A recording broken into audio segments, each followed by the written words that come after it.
So one of the Mhm. ones we were chatting about earlier is wrestling with legacy, and how you have gotten into wrestling with your brothers, I think, while you guys were kind of recovering from some stuff going on in your family of origin. So I'd love for you to tease that out a little bit, and then kind of how that kind of came in. And I'd love for us to talk about like the impact of, yeah, these kinds of unique cultural, like, fun elements you could bring into a family, how that worked for you guys. Okay. Our parents, I have two younger brothers.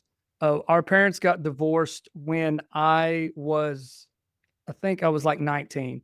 So I didn't have to deal with the ramifications of it as much as my younger brothers, who my middle is 3 years younger than me, and my youngest brother is 7 years younger than me. But on Monday nights, we would sit in the floor of our living room in front of our console TV and watch wrestling.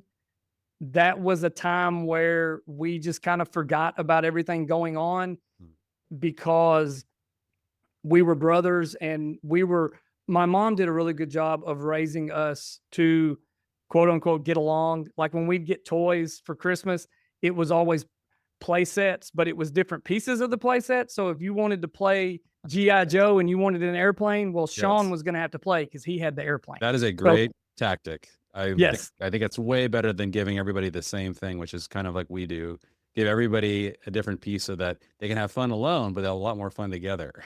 That's awesome. Well, like the perfect example of it is one year we got the Ghostbusters, and my middle brother got, well, he got the Firehouse, and I had Ecto One, but my mama separated all Ray, Egon, Winston, and Peter. No one kid owned those toys, so if we were going to play with all four Ghostbusters, we had to do it. So we grew up. We Awesome. were, I don't want to say made to be close, but Yeah. we were close. Mm. So with the wrestling, that just became a time to where we knew, and our parents kind of knew too, we were available, but we were having brother time, and and that was back in the day when you got to run up during the bathroom breaks during commercials and all that because we weren't recording. So that was just a time to where we got close, or even, Mhm. and kind of forgot about the divorce. And then later on, when I got my own place, my youngest brother moved in with me for a little while because it was closer for him for college and he was commuting. And then he moved in, and a couple of days he was like, "We're still going to watch wrestling on Monday nights, aren't we?" And I went, "Yeah, yeah, we can." And it just became a joke. Like I was dating my wife at the time, and she would come over while we were watching wrestling, and we'd be sitting on the couch with a medium pizza in our laps and Mhm. I hate to say it, but like a 2 liter in between us that we were sharing. And she'd come in and go, "Y'all are crazy." And I'd go, this is brother time. Like, Yes. and my youngest brother, he would joke and go, "Yeah, this is brother time." And then Yeah. we'd offer her pizza. So it was good because yes, it was funny. Yes, we knew it was fake, but it was a time for us just to focus on that and not about the divorce, which sometimes led to talks about divorce. But now that's something me and my brothers, we are at a constant like against what we can speak from a place of we know what divorce can do now. So it's led to a lot of good conversations. That's so good. And has the rhythm, the tradition of Monday wrestling, has that continued, or did that kind of peter out at some point?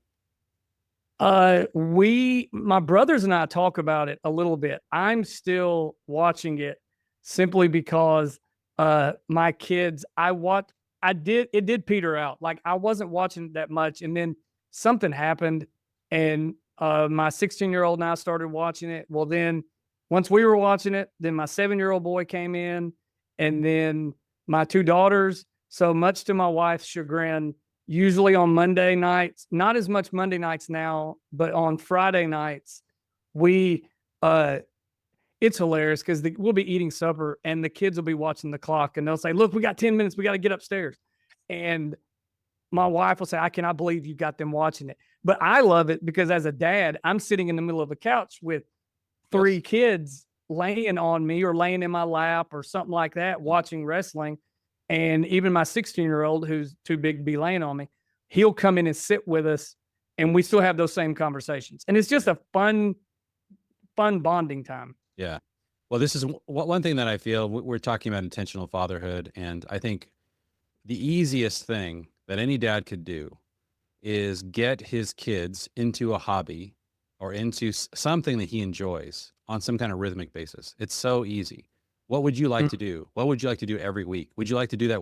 So just involve your kids, and the younger your kids are, the more they're going to be brainwashed and thinking it's the coolest thing in the world, especially if you have like pizza and whatever yeah, pop there or whatever. So I'm a huge fan of this. This is like I really like in my weekly rhythm. I sort of have two kinds of evenings. I have evenings where, I'm really trying to recover and relax. And I have evenings where, we're trying to be productive and often expand the kingdom, lead this Bible study or whatever things going on. And so one of the basic things I've learned is that some people feel like having anything scheduled, anything intentional takes away from relaxation. And mhm, therefore their goal is to have 4, 5, 6, maybe even 7 nights a week where they have nothing scheduled. They have no idea what's going to happen. And they just kind of just let my impulses, take over.